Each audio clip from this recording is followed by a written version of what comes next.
இந்த விழாவுக்கு வந்திருக்கும் அனைவருக்கும் என்னோட நன்றி கலந்த வணக்கத்தை தெரிவிச்சுக்கிறேன். ட்ரிபிள் டி வந்து ஒரு உண்மையான ஒரு மேஜிக் தான் சொல்லலாம். ஏப்ரலில் வந்து இந்த விடிவி சார் வந்து வீட்டுக்கு வந்திருந்தார். வீட்டுக்கு வந்தோடனே இந்த மாதிரி ஒரு நல்ல அவர் ஸ்டைலில் சொல்ல போனால் ஒரு நல்ல கதை இருக்குது, அது நீ கேளு அப்படிங்கிற மாதிரி அவர் சொன்னார்.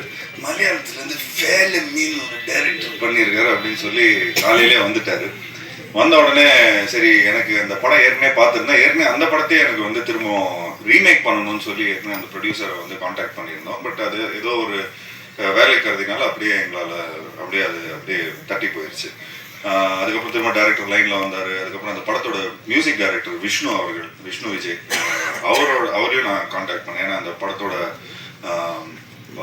அந்த படத்தில் வந்து மியூசிக்கு, பேக்ரவுண்ட் ஸ்கோர் எல்லாமே அவ்வளோ நல்லா இருந்தது. நீங்கள் தமிழ் படத்துக்கு பண்ணணும் அப்படின்னு சொல்லி மெசேஜ்லாம் அனுப்பிச்சிருந்தேன். பட் ரெஸ்பான்ஸே வரல. பட் திரும்பவும் அதுக்கப்புறம் விடிவி மூலமாக தான் இந்த ப்ராஜெக்ட் வந்து அமைஞ்சுது. அமைஞ்ச உடனே அன்னைக்கு காலையில் வந்தார். அப்படியே ஆஃப்டர்நூனே வந்து சரி எல்லாரும் சேர்ந்து ஒரு விருந்து மாதிரி வச்சிடலாம், அப்படியே விருந்து சாப்பிட்ட உடனே அவர் சும்மா ஒரு லைன் மாதிரி தான் சொன்னார். இந்த மாதிரி ஒரு 2 வீட்டுக்குள்ளே ஒரு 2 நெய்பர்ஸ்குள்ளே ஒரு பிரச்சனை இருக்கும், ஒரு நடுவனாக இருந்து நீங்கள் எப்படி அதை வந்து சால்வ் பண்ணுறீங்க அப்படிங்கிற மாதிரி தான் இருந்தது. ஒரு சிம்பிளாக ஆரம்பித்தோம். அண்ட் எனக்கு உண்மையிலேயே ரொம்ப அந்த லைன் ரொம்ப பிடிச்சிருந்தது. உடனே கையில் கொஞ்சம் காசு வச்சுருந்தேன். அப்படியே உடனே அட்வான்ஸ் கொடுத்தேன்.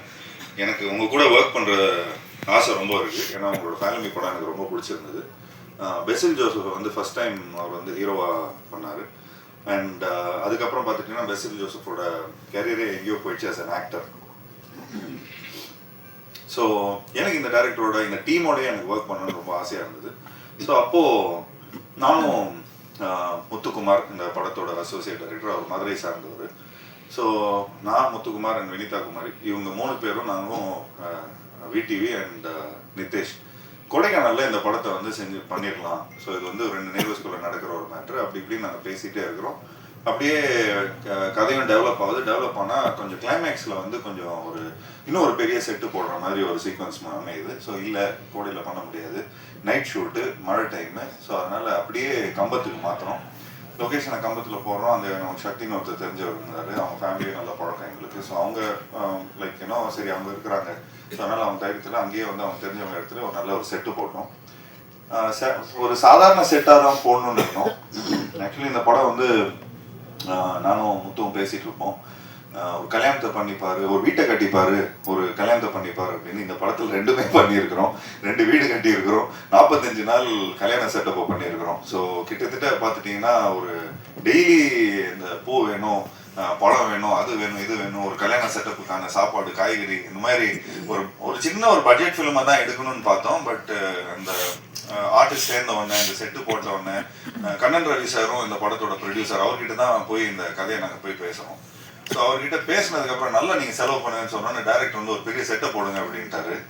ஸோ அது மட்டும் இல்லாமல் அந்த வீட்டுக்கு பின்னாடி ஒரு பெரிய டேங்க் ஒன்று இருக்கும், அதுவும் ஒரு செட்டாக போடணும். அதுவும் ஒரு கதாபாத்திரமாக இந்த படத்தில் இருக்குது. அந்த படத்தில் நீங்கள் பார்க்க ரொம்ப நல்ல ஒரு கிளைமேக்ஸாக வந்து இந்த படத்தில் அமையும். ஸோ இந்த மாதிரி எல்லாருமே ஒரு கேரக்டராக சேர்றாங்க. அப்படியே ஒரு 4 பேர் 8 பேர் வந்து 12 பேர் ஆகுது. இப்போ எனக்கு தெரிஞ்சு இந்த படத்தில் எத்தனை 46 ஆர்டிஸ்ட்டு, 45 ஆர்டிஸ்டாக. ஸோ 45வது படத்தில் 46 ஆர்டிஸ்டோட நடித்த ஒரு நல்ல பெருமை இருந்தது எனக்கு. அது மட்டும் இல்லாமல் இங்கே இருக்கிற ஆர்டிஸ்ட்லாம் வந்து பார்த்துக்கிட்டிங்கன்னா மேக்ஸிமம் அவங்க வந்து யூடியூப்ல வந்து நல்ல பிரபலமாக இருக்கிறாங்க. எங்கே போனாலும் அவங்களுக்கு வந்து ஒரு தனி ஒரு ஃபேன் ஃபாலோவிங்காக இருக்கிறாங்க.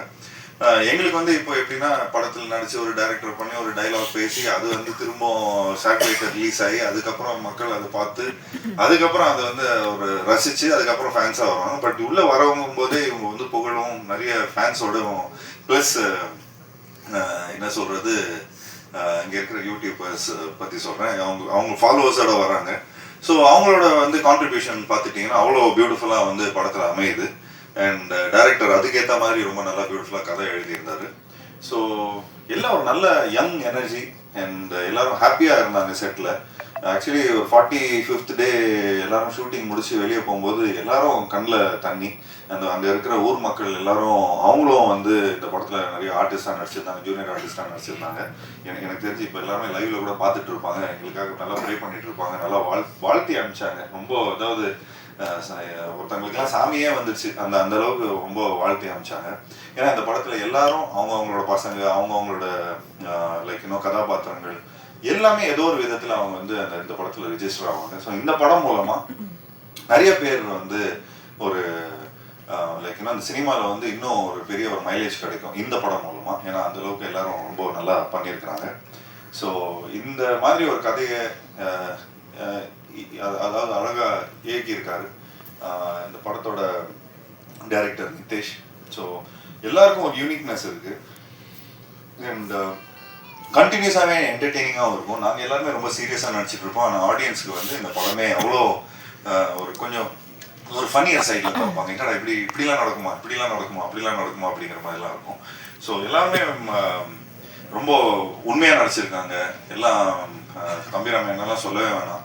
அவர்கிட்ட போய் ஸ்கிரிப்ட் சொல்லும் போது அவர் டைலாக் பேச ஆரம்பிச்சிட்டாரு. இருக்கப்பா இன்னும் அட்வான்ஸே கொடுக்கல அப்படிங்கிற மாதிரிலாம் சொல்லி கலாய்ச்சிட்டு இருந்தோம். ஏன்னா அந்த அளவுக்கு இன்வால்வ் ஆகிட்டார் படம் லைக் ஆரம்பிக்கிறதுக்கு முன்னாடியே. ஸோ இளவரசு சாரும் ரொம்ப சூப்பராக நடிச்சிருக்காரு. ஸோ இந்த படத்தில் நடித்த எல்லா டெக்னீஷியன்ஸும் சரி, அது பிரார்த்தனாவும் நடிச்சிருக்கிறாங்க. எல்லாரும் ஒரு ஒரு ஒரு ஒரு ஒரு ஃபேமிலி மாதிரி வந்துட்டு என்னோட பெஸ்ட் நான் கொடுக்கணும் இந்த படம் மூலமாக எங்களுக்கு ஒரு நல்ல மைலேஜ் கிடைக்கும் அப்படின்னு சொல்லி ஒரு நல்ல மனசோட எல்லாரும் வந்து இந்த படத்தில் பண்ணியிருந்தாங்க. ஸோ அதை நினைக்கும் போது ரொம்ப ரொம்ப சந்தோஷமாக இருந்தது. ஸோ ஒரு கூட்டமைப்பாக எல்லாருமே இந்த படத்தை பண்ணியிருக்கிறோம்.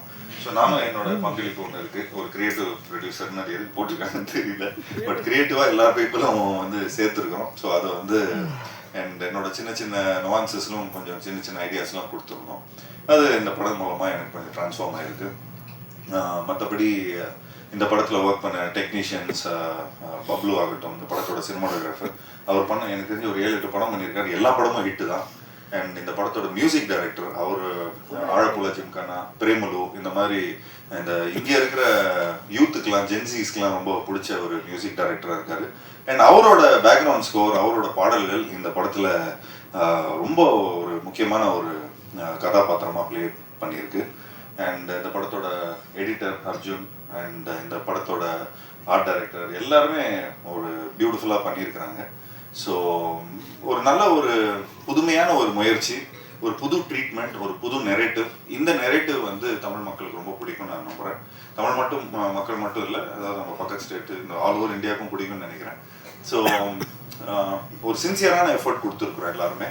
ஸோ இந்த சின்சியரான எஃபர்ட்டுக்கு வந்து நீங்கள் எல்லாருமே சப்போர்ட் பண்ணணும். அண்ட் ஆப்வியஸ்லி நான் Jan 30th வரதா இருந்தது, பட் ஏதோ ஒரு விதத்தில் எங்களுக்கு வந்து Jan 15th ஒரு டேட் அமைஞ்சிருக்கு. ஸோ தேட்டருக்காரங்களாமே இந்த மாதிரி படங்கள் ஒரு படம் வந்து ஒரு வாய்டு இருக்கிறதுனால எங்களுக்கு அந்த ஒரு தேட்டர் ஒரு சின்ன ஒரு திடீர்னு இப்போ நிறைய தேட்டருக்காரங்களாம் ஃபோன் பண்ணுறாங்க அப்படின்னு சொல்லிட்டு இருக்காரு.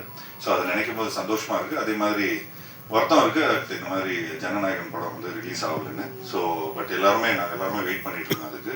ஏன்னா விஜய் சார் வந்து நிறைய படங்கள், நிறைய டெக்னீஷியன்ஸ், நிறைய ப்ரொடியூசர்ஸ், நிறைய ஆக்டர்ஸ், நிறைய இதுக்கு வந்து சப்போர்ட்டிவாக இருந்திருக்காரு.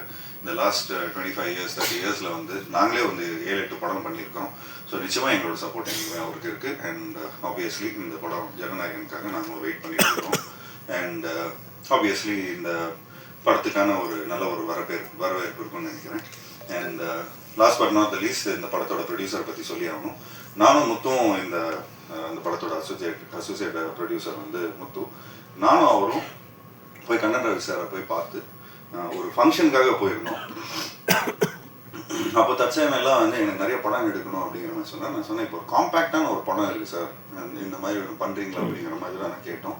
சும்மா ஃபஸ்ட்டு நீங்கள் டெஸ்ட் கிரவுண்ட், அதாவது நீங்கள் சினிமாவுக்கு வரத்துக்கு முன்னாடி ஒரு காம்பேக்டான ஒரு ஃபிலிம் எடுங்க, ஒரு நல்ல ஒரு யங் டீம் ஒன்று ரெடியாக இருக்குது, ஸோ இந்த படத்தை நீங்கள் பண்ணுங்கள் அப்படிங்கிற மாதிரி நாங்கள் ப்ரப்போஸ் பண்ணியிருந்தோம். அவர் அவ்வளோ சப்போர்ட்டிவாக, நல்லா நீங்கள் எவ்வளோ நாள் நல்லா செலவு பண்ணுங்கள், நல்ல பப்ளிசிட்டி பண்ணுங்கள், என்னோட லைக் இன்னும் நிறைய ஒரு 10 படம் எடுக்கலான்னு இருக்கிறேன். ஸோ இப்போது சொல்லிக்கிட்டே இருந்தார், அதுக்குள்ளே ஒரு 10-12 படம் அனௌன்ஸ் பண்ணிட்டாரு. நிறைய படங்கள் அவர் பண்ணிட்டு இருக்காரு. ஸோ அவருக்கும் சரி, அவரோட சன் தீபக் ரவி அவர்களுக்கும் சரி, ஒவ்வொரு வாட்டியும் நாங்கள் துபாய் போனீங்கன்னா, நீங்களும் துபாய்லாம் போனீங்கன்னா அவ்வளோ பயங்கரமாக அவர் ஹாஸ்பிட்டாலிட்டி கொடுப்பாரு.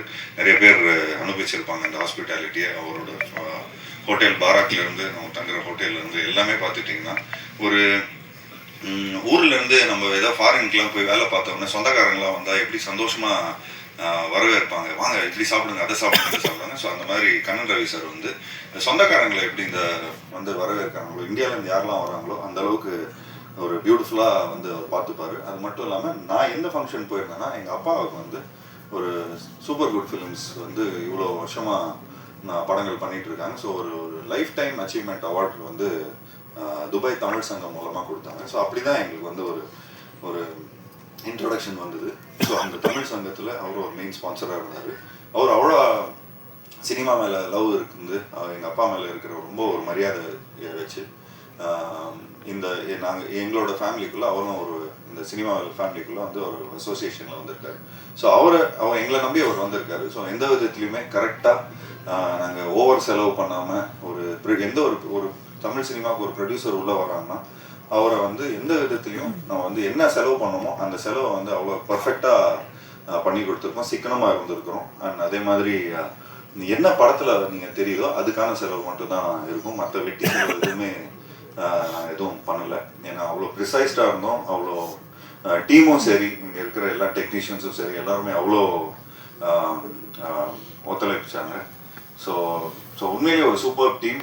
அண்ட் ஜாக்கி மாஸ்டரை பற்றியும் சொல்லி ஆகணும். இந்த படத்தில் வந்து அவர் ஏதோ நர்வஸில் சொல்லிட்டாரு, இங்கே எல்லாம் காமெடி ஃபைட் அப்படின்னு. ஆக்சுவலி நான் எடுக்கும் போது எல்லாமே ஜாலியாக இருந்தோம், அதனால காமெடியாக இருந்தது. பட் எடிட்டில் நெரேட்டிவாக நீங்கள் பார்த்தீங்கன்னா டைரக்டர் அவ்வளோ பயங்கரமாக பண்ணியிருக்காரு. அண்ட் லாஸ்ட் கிளைமேக்ஸ்லாம் வந்து உண்மையிலேயே ஒரு பெரிய பேர் கிடைக்கும் ஜாக்கி உங்களுக்கு. இந்த படத்தில் நடிச்சிருக்கிற எல்லாம் ஏன்னா அவ்வளோ உழைப்பு. நீங்கள் வீடியோஸ்லாம் இன்னும் கொஞ்ச நாள் பிடிஎஸ்லாம் வெளியே வரும் அந்த படம் ரிலீஸ் ஆனதுக்கப்புறம். ஸோ அவரோட உழைப்புலாம் உங்களுக்கு நல்லாவே தெரியும்.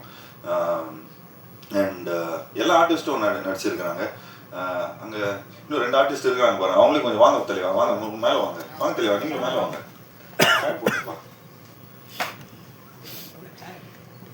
அப்படியே உட்காந்து ஷேர் எடுத்துங்க அப்படியே. ஸோ எல்லாருமே உண்மையாக உழைச்சிருக்காங்க இந்த படத்தில். எல்லாருக்கும் சந்தோஷமாக மனசார வந்து எல்லாரும் வாழ்த்தி இந்த படத்தை பண்ணியிருக்கிறாங்க. ஸோ எப்படி இருந்தாலும் நமக்கு வந்து ஒரு ஹாப்பினஸ் என்றைக்குமே இருக்கும். ஒரு படத்தை முடிச்சு நான் வந்து என்னதான் நம்ம சம்பளத்துக்கு வேலை செஞ்சாலும் சரி ஓகேப்பா ஏதோ சம்பளம் வாங்கணும் போகணும் அப்படிங்கிற மாதிரி இல்லாமல் எல்லாருமே உண்மையாக ஹாப்பியாக எல்லாருக்கும் பிடிச்ச மாதிரி எல்லாரும் இந்த படத்தில் ஒர்க் பண்ணியிருக்காங்க. ஸோ அவங்களோட ப்ரேயர்ஸ், அவங்களோட உழைப்பு, அவங்களோட எனர்ஜி எல்லாமே இந்த படத்தில் இருக்குது. ஸோ நிச்சயமாக இந்த படம் வந்து நான் கொஞ்சம் ஒரு அண்டர் பிளேடாக தான் வரணும்னு பார்த்தோம். பட் ஒரு நல்ல பொங்கல் ரிலீஸில் வந்திருக்கு. ஸோ அந்த பொங்கல் ரிலீஸ் வந்து மக்கள் உண்மையிலேயே அவங்களுக்கு வந்து ஒரு நல்ல ஒரு ஃபேமிலி ஃபிலிமாக இருக்கும், எல்லாருக்கும் பிடிச்ச மாதிரி ஒரு படமாக இருக்கும். எல்லா ஒரு ஃபெஸ்டிவல் ஃபிலிமுக்கான எல்லா எசன்ஸும் இந்த படத்தில் இருக்குது. சிரிப்பும் இருக்குது, ஒரு நல்ல சாங்ஸ் இருக்குது, நல்ல என்டர்டெயின்மெண்ட் இருக்குது, நல்ல காமெடி இருக்குது, எல்லாரும் நல்லா நடிச்சிருக்கிறாங்க. அண்ட் எடிட் நல்லா பண்ணியிருக்கிறோம், மியூசிக் நல்லா வந்திருக்கு. ஸோ ஒரு ஃபுல்ஃபில்டாக ஒரு நல்ல படமாக அமைஞ்சிருக்கு. ஸோ இந்த படத்தில் ஒர்க் பண்ண டெக்னீஷியன்ஸ், ஆக்டர்ஸ் அண்ட் மற்றபடி இந்த படத்தோட டைரக்டர், இந்த படத்தோட சினிமாட்டோகிராஃபர், அந்த டைரக்டரோட assistants and associate director Libin. Thanks Libin, thank you so much for all the support. Libin actually Vijay வரணும், விஜய் வரலையா, ஷூட்டில் இருக்காங்க எல்லாரும். இப்போது எங்கள் படம் வந்ததுக்கப்புறம் எல்லாருமே பயங்கர பிஸி ஆகிட்டாங்க. ஸோ லிபின் வந்து அவரும் வந்து வளர்ந்து வரும் நெக்ஸ்ட் ஒரு டைரக்டர் தான். ஸோ அவரு கூடயும் கூடிய சீக்கிரம் ஒரு நல்ல படம் பண்ணுவோம். ஸோ அதுக்கு வந்து முத்து சார் நல்லா பிடிச்சி வச்சுங்க, சூப்பராக போய் அவர் துபாயில் வேற ஒரு கதை வச்சிருக்காருன்னு சொன்னார். அங்கேயே போய் எடுத்துருவோம், ஸ்ட்ரெயிட்டாக ப்ரொடியூசரோட வாசல்ல எடுத்துருவோம். So thanks Libin, thank you so much for the support. இவரும் ஒன் ஆஃப் த ஒரு பேக் போனாக இருந்து இந்த படத்துக்கு வந்து எல்லாமே சமாளிச்சிருக்காரு. அண்ட் நல்ல வால்பாறையிலேருந்து, Valparai native. So Tamil cinema மேலே இருக்கிற அன்பில் இங்கே ஃபுல்லாக வந்திருக்காரு. Thanks Libin, thank you so much. Thanks a lot. நிதேஷ்க்கும் தேங்க்ஸ், பப்ளுக்கு தேங்க்ஸ், அர்ஜுனுக்கு தேங்க்ஸ், எல்லாருக்கும் தேங்க்ஸ். அண்ட் ஸ்பெஷலி என்னோட டீமுக்கு தேங்க்ஸ் டு என்னோட makeup artist Shanmugana, thanks to Subbaramana, my costumer, and also my assistants Kumar, Rafi, Sarath, எல்லாருக்குமே என்னோட வாழ்த்துக்களை தெரிவிச்சுக்கிறேன்.